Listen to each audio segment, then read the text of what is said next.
Hey everyone, welcome to this deep dive and buckle up. Because we're going to be talking about the future of mobile offices, like offices in self-driving cars. And we've got this awesome doctoral thesis all about it. Yeah, it's really something. It is, it is. So no long explanations today. We're diving straight into the coolest, most interesting findings. Okay? Let's do it. Perfect.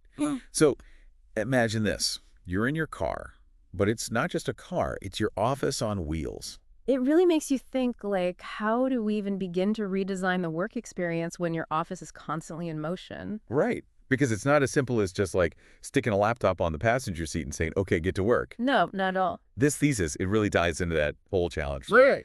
It does. It talks about this whole new concept of dynamic ergonomics. You know how we've already seen this evolution, right? Like from those massive desktops to laptops, even working on our phones. Absolutely, yeah. So this thesis, it's like taking that evolution and just hitting fast forward. Fast forward to the future. Exactly, to a world where the office itself is moving. And not just any kind of moving office. We're Yep. talking about these level 3 vehicles, the ones that can drive themselves, but like sometimes you have to take over, right? Yeah, exactly. Conditionally automated, they call it. So you're trying to work, but you also have to be ready to like grab the wheel at any second. And that's the thing. That's the tightrope this whole thing walks, right?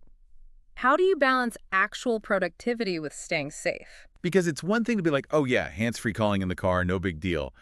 But we're talking about real work here. This isn't just like casual Friday stuff. We're talking about the core stuff we do in an office. Typing reports, reading these dense documents, like all while the car's doing 60 on the highway. Yeah, and being able to switch from work mode back to driver mode in a split second. And that's what this research really digs into.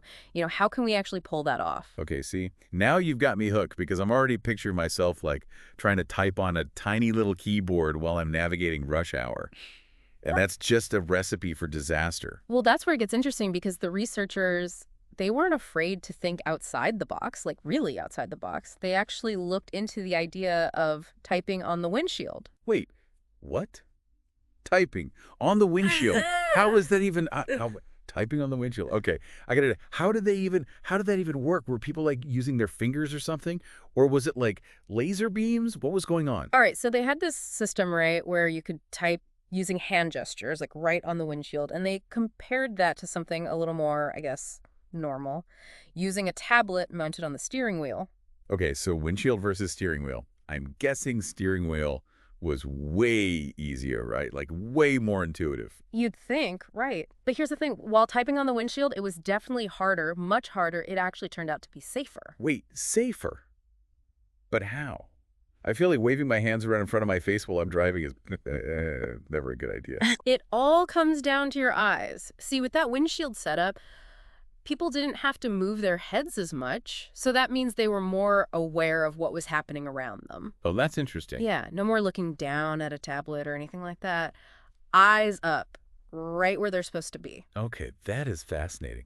It's like they say, sometimes the most obvious answer, it's not always the right one, right? Yeah. Because you think typing, you got to look at a keyboard, but maybe the future is windshield typing.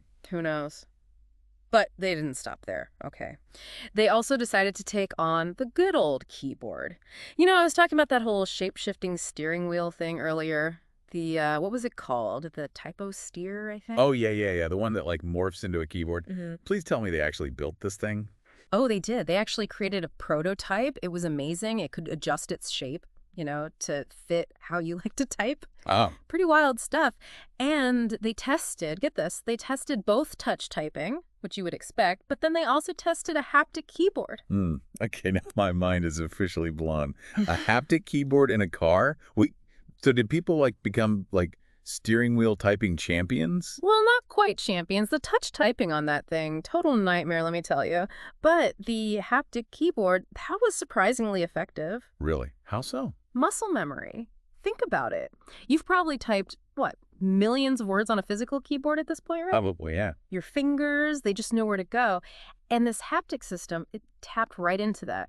People could type without needing to look down. That is amazing. Yeah. Makes you wonder, what if we could get all our devices, in the future to work with our muscle memory like that? Right. Imagine the possibilities. It's like we already have this intuitive knowledge in our bodies about how to interact with the world. But, okay, we've talked about typing. What about, just taking in information, reading. I can't imagine trying to read something on, like, a bumpy road. Oh, tell me about it. Even just trying to read in a regular car makes me feel a little queasy. So what did they find out about that? Did they have any like solutions or anything? So did they like crack the code on reading in the car? Because I can't imagine trying to read with the scenery flying by is good for, actually getting work done. Well, they looked into this whole thing of, reading on a heads-up display. Oh, right, right. Like those things that project onto your windshield. Exactly. So they compared that to just listening to the information instead, like an audiobook, but for, whatever you're working on. Yeah, that makes sense. So which one was like easier on the brain? Okay, so get this, because this is another one of those head-scratcher findings.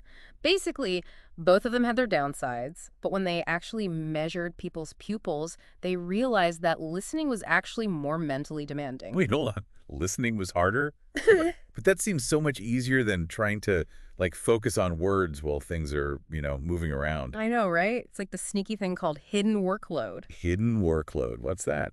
Yeah, so basically your brain, it's working overtime in the background, trying to process everything you're hearing, tune out all the distractions, and then actually remember it all. It's a workout for your mind, even if you don't realize. Oh, okay. This is making me rethink my whole podcast in the car situation, I got to be honest. But seriously, this is blowing my mind. There's so much more to like designing a mobile office than just, I don't know, making sure there's a cup holder. It's so true. And that's what I think is so cool about this thesis. It really highlights that this isn't just about cramming more and more tech into a car. It's about truly getting how we work as humans and then making spaces and, tech that actually support that. And what I thought was really cool was how this thesis, it really dug into the why behind everything. It wasn't just like, okay, can people type on a windshield? It was, how does it make them feel? Like, were they stressed out? Didn't they use that, what was it called? Galvanic skin response? Yes. GSR. They actually measured people's stress levels. Can you believe that? No. While they were, like, driving and working. Yeah, it's basically measuring the electrical activity in your skin, which tells you how stressed someone is. I mean, that's how seriously they took this whole comfort thing. It wasn't just some, abstract research project. They were thinking about the whole human experience, which is so important. For sure, for sure. So where does this all lead? I mean, are we all going to be, like, typing on our windshields next year? Who knows, right? Yeah. But I think what really struck me is that even though this research was super insightful, it feels like we're just scratching the surface. Really? What do you mean? Well, they focused a lot on individual tasks, right? Like we talked about typing, reading, all that.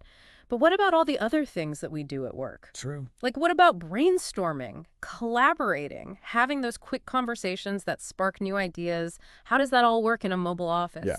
Like, imagine having a team meeting in a moving car. Yeah. That's a whole other level. Right. It's like, how do you create that space for, creativity, that connection when you're literally on the move? To me, that's the next big thing to figure out. It really feels like we're on the edge of this whole new world of work and this research. It's like a sneak peek into what that could actually look like. I agree. So as we wrap up here, what's the one thing that really stuck with you from all of this? I think for me, it's just this really powerful reminder that the future of work, it's not just about the technology itself. It's about us. It's about understanding what helps us as humans do our best work, no matter where we are, even if that's in a car on the highway. I love that. It's not about the car becoming the office. It's about creating an office that just happens to be in a car, one that lets us be productive and connected, even when we're on the go. So until next time, keep those wheels turning.